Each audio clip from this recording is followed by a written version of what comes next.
10 अप्रैल 1912 को रवाना हुई टाइटैनिक अनफॉर्चुनेटली 14 अप्रैल 1912 को डूब गई। कारण था आइसबर्ग से ज़बरदस्त टक्कर, और जिसके बारे में न जाने कितने थियरीज, मूवीज़ और बुक्स भी अवेलेबल हैं।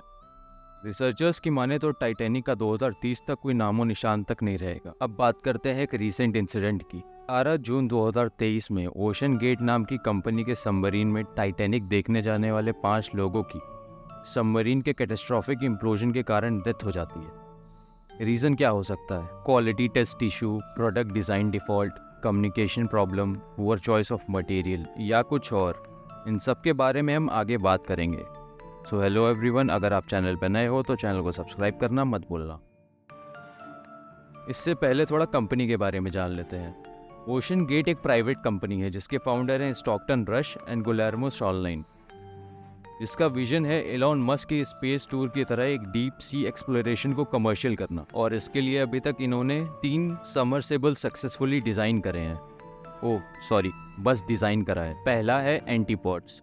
इसके मटेरियल को आयरन एंड कार्बन से मिलाकर बनाया गया था to make sure pod structure is stronger with a capacity to survive up to 300 meters under water.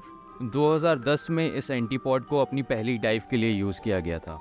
As per the report 2013 तक एंटीपॉड ने 130 सक्सेसफुली डाइव किए थे। सेकेंड है साइक्लॉप्स 1। मार्च 2015 में कंपनी ने साइक्लॉप्स 1 को पहली बार इंट्रोड्यूस किया था। एक 5 सीटर सबमरीन जो लगभग 500 मीटर तक पानी में डाइव कर सकती है। इसको डिज़ाइन करते वक्त कार्बन फाइबर से बनाने का सोचा गया था, बट बाद में उस आइडिया को ड्रॉप किया गया क्योंकि आयरन एंड कार्बन का मटेरियल उससे ज़्यादा स्ट्रॉन्ग। बट जब कंपनी ने आयरन एंड कार्बन के मटेरियल को परचेज किया तो वो ऑलरेडी 12 साल यूज़ किया जा चुका था। फिर क्या, कंपनी ने उसे परचेज किया, धोया, चमकाया, इंटीरियर्स इंप्रूव किए, अंडर वाटर सेंसर्स डाले और रिमोट कंट्रोल के लिए एक प्ले स्टेशन खेलने वाला रिमोट इंस्टॉल कर दिया। समझ में नहीं आता कंपनी अपने पैसों से खिलवाड़ कर रही थी या लोगों की जिंदगी से। तीसरे नंबर पे आता है टाइटन। नाम जितना भारी है काम उतना ही खराब हो गया। इसकी वैसे मैन्युफैक्चरिंग हुई तो अमेरिका में है, बट रिजल्ट देख के लगता है कि चाइनीज प्रोडक्ट है। चल गया तो चांद तक, नहीं तो 5 इंसान की जान तक। टाइटन की design and engineering OceanGate, University of Washington and NASA के एक्सपर्ट्स ने मिलकर की थी, using titanium and carbon fibre. ऐसा कंपनी ने अपनी वेबसाइट पे लिखा है, जिसकी मैक्सिमम डाइव लिमिट है 4000 मीटर्स। और आपको बता दूं कि टाइटन ने 2021 से 2023 तक 12 सक्सेसफुल एक्सपीडिशंस किए थे, और जिसमें इनके सीईओ स्टॉकटन भी इन्वॉल्व थे। फिर क्वेश्चन ये आता है कि ये अनफॉर्चुनेट इंसिडेंट हुआ कैसे। अब बात करते हैं प्रॉब्लम्स की। इसमें पहला आता है डिज़ाइन इशू। हम सभी जानते हैं कि गलतियां हर इंसान से होती हैं, बट समझदारी वही है कि इंसान उन गलतियों से सीखे। बट लगता है कि ओशन गेट वाले अलग मसाले से ही बने हैं। यूजुअली डीप सी डाइव करने के लिए शिप को 2 सीटर एंड स्पेरिकल शेप में रखा जाता है, ताकि प्रेशर हर पॉइंट पे इक्वल हो और डैमेज के चांसेस खत्म या कम हो जाएं। बट टाइटन का डिज़ाइन सिलेंड्रिकल शेप में रखा गया था। रॉब मेलकम ने 2018 में ओशन गेट के सीईओ को ईमेल एंड बीबीसी चैनल के थ्रू वार्न भी किया था कि they are rushing into it and putting lifes in danger. But उस टाइम स्टॉकटन ने उस वार्निंग को इंसल्ट कंसीडर किया, और रिजल्ट हम सभी के सामने है। Several years to get Stockton Rush, the CEO, to halt his program. And for 2 reasons. One is carbon fiber is not an acceptable material. The other is that this is the only submersible in the world that's doing commercial work that was unclassed. That is to say, it's not certified by an independent agency. And those two things together go hand in hand. The reason it wasn't classed or certified is because no class society, no certifying agency is going to sign off on carbon fiber as a building product for a submersible.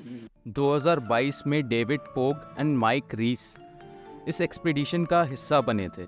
उन्होंने अपने expedition के experience को बताया कि Titan में emergency locator beacon या ऐसी कोई डिवाइस इंस्टॉल्ड नहीं है, जिससे अगर सरफेस से उनका कम्युनिकेशन ब्रेक होता है तो सिग्नल सेंड करके लोकेट किया जा सके। इन दोनों के एक्सपीडिशन के दौरान लगभग 3 से 5 घंटे तक सरफेस से कोई कम्युनिकेशन नहीं था, और एक क्रू मेंबर का ये भी कहना था कि उन्होंने कुछ टूटने की आवाज़ भी सुनी थी। और शायद यही रीज़न है कि 18 जून 2023 को हुए एक्सपीडिशन में कम्युनिकेशन प्रॉब्लम होने के बाद भी कोई एक्शन नहीं लिया गया था।